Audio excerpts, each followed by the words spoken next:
اللہ فرماتا ہے من عمل صالحا من ذکر او انثى وهو مؤمن فلنحيينه حیاة طیبۃ، کہ کوئی ایمان والا مرد ہو یا عورت اگر وہ نیک عمل کرے تو ہم اسے پاکیزہ زندگی عطا کریں۔ اور دوسری آیت جو ہم نے پڑھی ومن اعرض عن ذکری فان له معیشۃ ضنکا ونحشره یوم القیامۃ اعمی، بڑا دردناک مرحلہ ہوگا۔ اللہ فرماتا ہے کہ جو میرے ذکر سے روگردانی کرتا ہے، میرا ذکر نہیں کرتا، مجھے یاد نہیں کرتا، فَإِنَّ لَهُ مَعِيشَةً ضَنْكَا، تو ہم اس کی زندگی کو تنگ کر دیں گے۔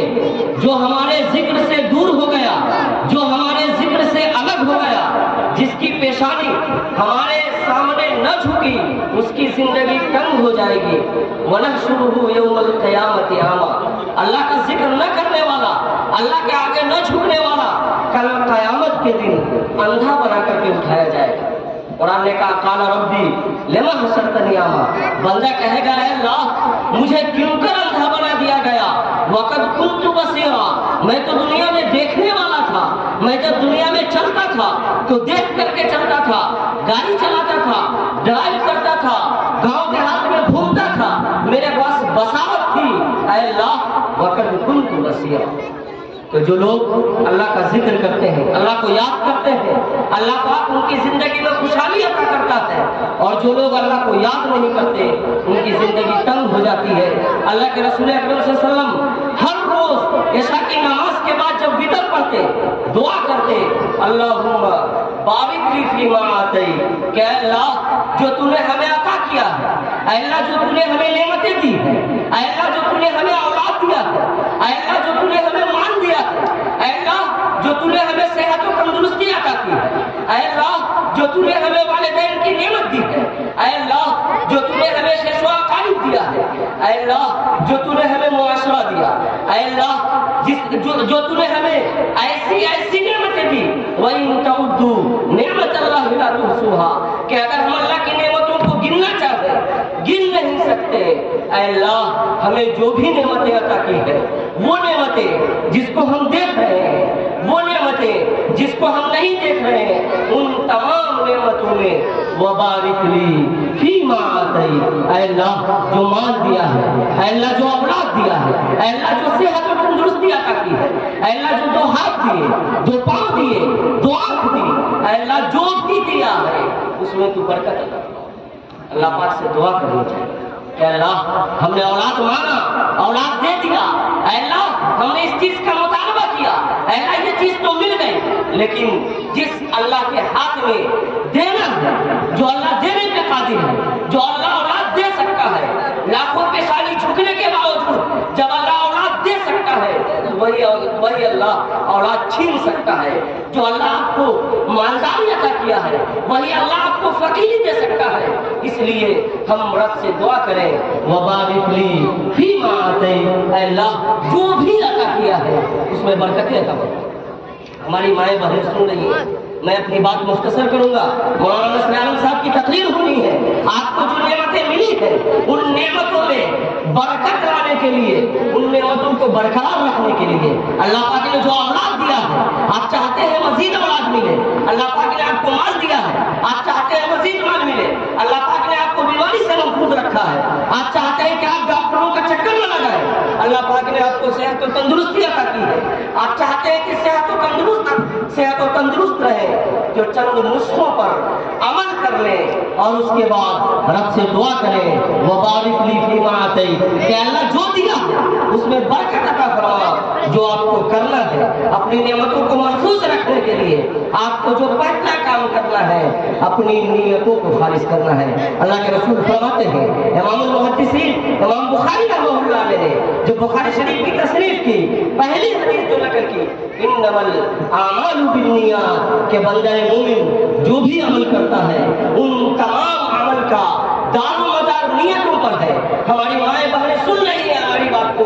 کان کھول کر کے سن لیجئے۔ آپ کی کوکھ نے امام المحدثین کو پیدا کیا، آپ کی کوکھ نے امام الائمہ کو پیدا کیا، آپ کی کوکھ نے امام الانبیاء کو پیدا کیا، عورت کی کوکھ میں، ماں کی کوکھ میں نبی اکرم صلی اللہ علیہ وسلم نے پرورش پائی، آپ نے انبیاء کو پیدا کیا ہے، آپ نے صلحاء کو پیدا کیا ہے، آپ نے علماء کو پیدا کیا ہے،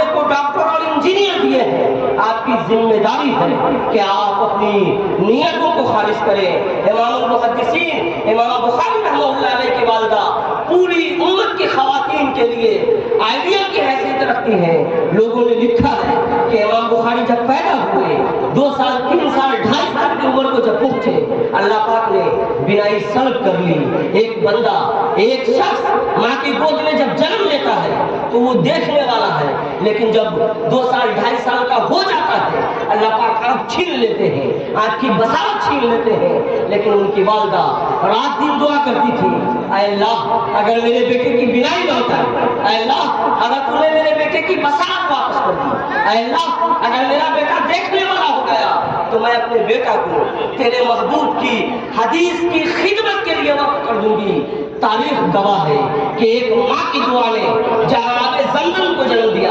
ایک ماں جب تڑپتی ہے اور ماں کی طرف اور ماں کی ایک صفا اور مروہ کے چکر سے ایک ماں کی طرف کو دیکھ کر کے جہاں زمزم کا نزول ہوتا ہے، وہیں ایک ماں کی دعا جب عرش سے ٹکراتی ہے تو امام المحدثین امام بخاری کی بینائی لوٹ آتی ہے۔ جب بینائی لوٹ آئی، نیت کر لیا تھا کہ اپنے بیٹے کو حدیث کی خدمت میں وقف کر دینا ہے، کر دیا وقت۔ دنیا داری سے کوئی مطلب نہیں۔ اللہ پاک نے اگر آپ کو اولاد دیا ہے اور آپ کی نعمت سے نوازا ہے، اللہ پاک کے سامنے روئے، گر گرائے، اے اللہ ایک بیٹے کو حافظ قرآن بنا دوں گی، اے اللہ ایک بیٹے کو عالم بنا دوں گی، اے اللہ ایک بیٹے کو معاشرے کی اصلاح کرنے والا بنا دوں گی، اے اللہ ایک بیٹے کو دائی بنا دوں گی۔ اگر آپ یہ جذبہ لیتی ہیں تو اللہ پاک آپ کو مزید اولاد سے نوازے گا، اللہ پاک آپ کو مزید مال دولت سے نوازے گا۔ اللہ پاک نے اگر آپ کو مال دیا ہے، اولاد دی ہے،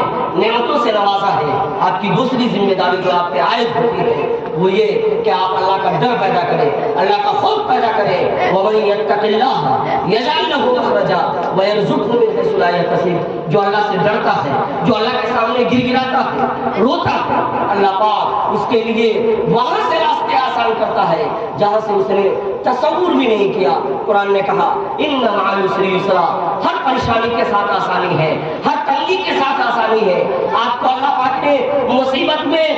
ڈال دیا اور اسی مصیبت میں اگر آپ اللہ کو یاد کرتے ہیں، اللہ کا خوف آپ کے دل میں ہے تو اللہ پاک راستے آسان کرے گا۔ آپ کی ایک تیسری ذمہ داری ہے، اپنی نعمتوں کو محفوظ کرنا چاہتے ہیں تو آپ کثرت سے توبہ اور استغفار کریں۔ اللہ فرماتا ہے فَقُلْتُ اسْتَغْفِرُوا رَبَّكُمْ إِنَّهُ كَانَ غَفَّارًا يُرْسِلِ السَّمَاءَ عَلَيْكُمْ مِدْرَارًا وَيُمْدِدْكُمْ بِأَمْوَالٍ وَبَنِينَ وَيَجْعَلْ لَكُمْ جَنَّاتٍ وَيَجْعَلْ لَكُمْ أَنْهَارًا۔ جو استغفر اللہ کا ورد کرتا ہے، جو صرف ایک چھوٹا سا کلمہ ہے، ہماری مائیں بہنیں سن لے، اگر آپ استغفر اللہ پڑھتی ہیں، نوجوان سن لے، چلتے پھرتے بائک چلاتے ہوئے کان میں ہیڈ فون لگا کر کے اگر آپ گانا نہ سن کر کے استغفر اللہ کا ورد کرتے ہیں، اللہ پاک آسمان سے مفید بارشیں برسائے گا، اللہ پاک آپ کی مال میں بڑھوتری کرے گا، آپ کی اولاد میں بڑھوتری کرے گا، کل قیامت کے دن آپ کو جنت عطا فرمائے گا۔ آپ کی ایک اور ذمہ داری جو آپ پر عائد ہوتی ہے وہ یہ کہ ہر حال میں آپ اللہ کا شکریہ ادا کریں۔ قرآن نے کہا لئن شکرتم لازیدنکم ولئن کفرتم ان عذابی لشدید، کہ اگر تم میرا شکر ادا کرتے ہو تو میں تمہیں مزید عطا کروں گا، اگر تم میری ناشکری کرتے ہو تو جان لو ان عذابی لشدید، میرا عذاب بڑا سخت ہے۔ ایک آخری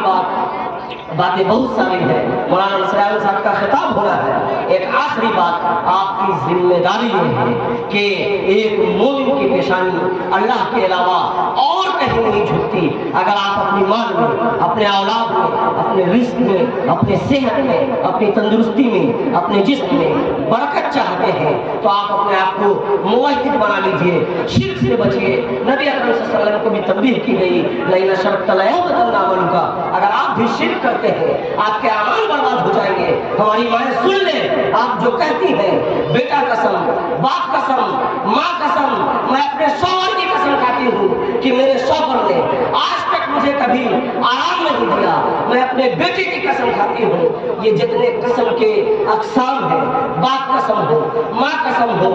شوہر قسم ہو، یہ تمام کے تمام شرک کے زمرے میں آتا ہے۔ اللہ کے رسول فرماتے ہیں من حلف بغیر اللہ فقد اشرک، جس نے اللہ کے علاوہ کسی کی قسم کھائی، جس نے مرد مومن نے، مرد عورت نے اگر باپ قسم کہا، ماں قسم کہا، تو اس نے شرک کر لیا، اور شرک تمام اعمال کو برباد کر دیتے ہیں۔ گرچہ علماء کرام نے غیر اللہ کی قسم کو شرک اصغر میں شمار کیا ہے، اس کے باوجود شرک اصغر ہو یا اکبر انسان کو ہلاکت کے دہانے پہ لے جاتا ہے۔ ہمیں ہر حال میں اللہ سے مانگنا ہے، اللہ کے آگے جھکنا ہے۔ بندہ مومن کی پیشانی کسی دربار میں جا کر کے ہماری پریشانی دور نہیں ہو سکتی، کسی کٹمنڈاؤں اور مولویوں کے پاس جا کر کے ہماری پریشانی دور نہیں ہو سکتی، کسی مولوی کے پاس جا کر کے تعویذ گھنٹے اور اس طرح کی ناجائز چیز لے کر کے اگر آپ سوچتے ہیں کہاں لینے دیجیے ہمیں۔ ہم قرآن کی بات کر رہے ہیں، حدیث کی بات کر رہے ہیں۔ آپ کے نبی نے فرما دیا من اللہ کا تمیمۃ فقد اشرک، جس نے بھی تعویذ لٹکائی، جس نے بھی ہاتھ میں ہرا دھاگا پہنا، کالا دھاگا پہنا، رنگین دھاگا پہنا، فقد اشرک، اس نے شرک کر لیا۔ آپ پروگرام کے بعد شاہنواز ساجد کو اگر کچھ بولتے ہیں تو شاہنواز ساجد کو نہیں بولتے، امام کائنات کو بولتے ہیں، کیونکہ آپ کے نبی نے، آپ کے اماموں کے امام نے، انبیاء کرام کے سردار نے اسے شرک سے تعبیر کی ہے۔ بندہ مومن کی پیشانی ایک رب کے سامنے جھکتی ہے، بندہ مومن مانگتا ہے تو اللہ سے مانگتا ہے۔ انہی چند باتوں کے ساتھ میں اپنی بات